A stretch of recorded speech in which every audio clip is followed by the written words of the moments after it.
Let's talk about the BBC. Let's go straight over to my next guest, campaign director at Defund, the BBC, Rebecca Ryan. Rebecca, morning. Morning, Kevin. How are you doing? Now, we know about this guy who presented the Thought for the Day a week or so ago for Radio 4. He made the allegation in his learned religious address for the Radio 4 Today programme that Robert Jenrick, because he was worried about his three daughters whose safety is kind of threatened by this invasion of more and more asylum seekers, many of whom are accused, or some of whom are accused of sex crimes. He said that in that respect, Robert Jenrick was a xenophobe. Robert Jenrick said, well, you accuse me of racism here. The BBC had to can the whole thing, get it down from BBC Sounds, apologise and move on. They did all that. Well, it turns out that this guy's got form, that Sydney Sweeney, the actress, the question here is, that the BBC should have done research on this guy. A cursory look at his Twitter feed, his social media feed. He accused Sydney Sweeney, because she appeared in that advert, of backing the eugenics movement, which is allied to the Nazis. So he basically accused her of being a Nazi sympathiser on Twitter. So he's got big form here. The BBC didn't even check that clearly. Sydney Sweeney, I would imagine, has got a bit of a case against the BBC as well for allowing this guy on. But, you know, why don't they check these guests? This is not just a guest. This is a guy who was commissioned to do Thought for the Day, which, by the way, the BBC should get rid of. It's a ludicrously old-fashioned anachronism that no one wants to hear. You know, when it's the Today programme, which sometimes I made the mistake of listening to, and it goes, time now for Thought for the Day. Go, right, I'm going to make some coffee, going to have some cereal, you know. Nobody listens to it. But anyway, why don't they check? I mean, we know that they do checks anyway, because they certainly wouldn't let myself on or you on probably to give our thought for the day. I can imagine that would be instantly blocked by the big people at the BBC. Thing is, they just give certain people a pass, don't they? If they've got that sort of metropolitan elite liberal dinner party mindset, then they just don't care to look any further. And the BBC is just more and more out of touch with the British people. On this subject particularly, I mean, we can see that there is a real sort of change in the country, and people are reaching a sort of point of despair, and the BBC is completely out of touch with it. So, you know, of course, they should be looking at everybody that they get on to talk about this, because they need to be representing all parts of the UK. They're obliged to do that in order to charge us for the licence fee, to represent all parts of the UK and deliver journalistic excellence. But they're not.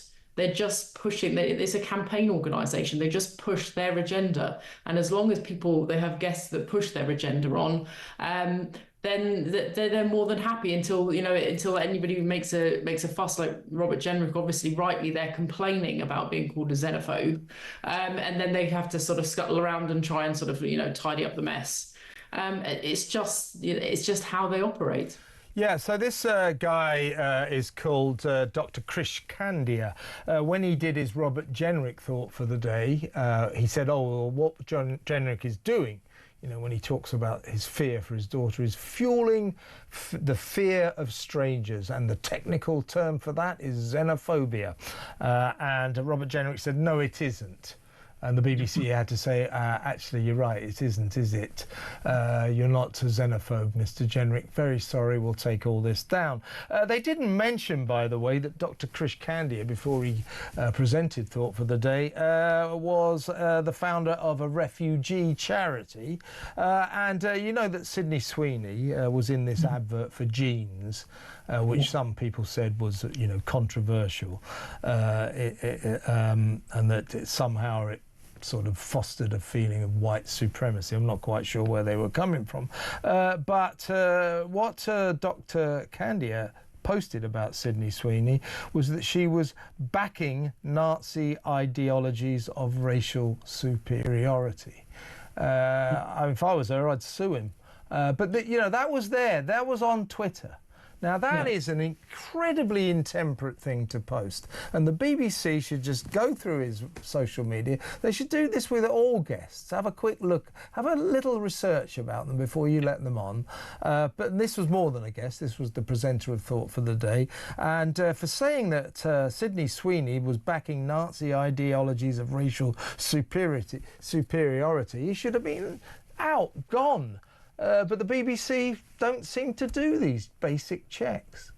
Absolutely, they don't. And it's an extremist ideology that he is reflecting there. And by sort of trying to essentially damage her career, you know, have her cancelled for daring to be in this advert, where they've got a little play on the word gene. Yeah. Well, let's just quickly say what that is, Rebecca. It's American Eagle jeans.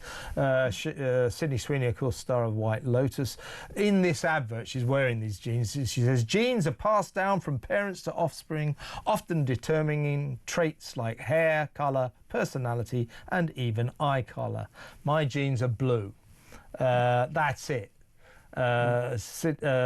Then the narrator says, Sydney Sweeney has great genes. Well, if you want to say that is backing Nazi eugenics ideology, then you are mad. You are an extremist.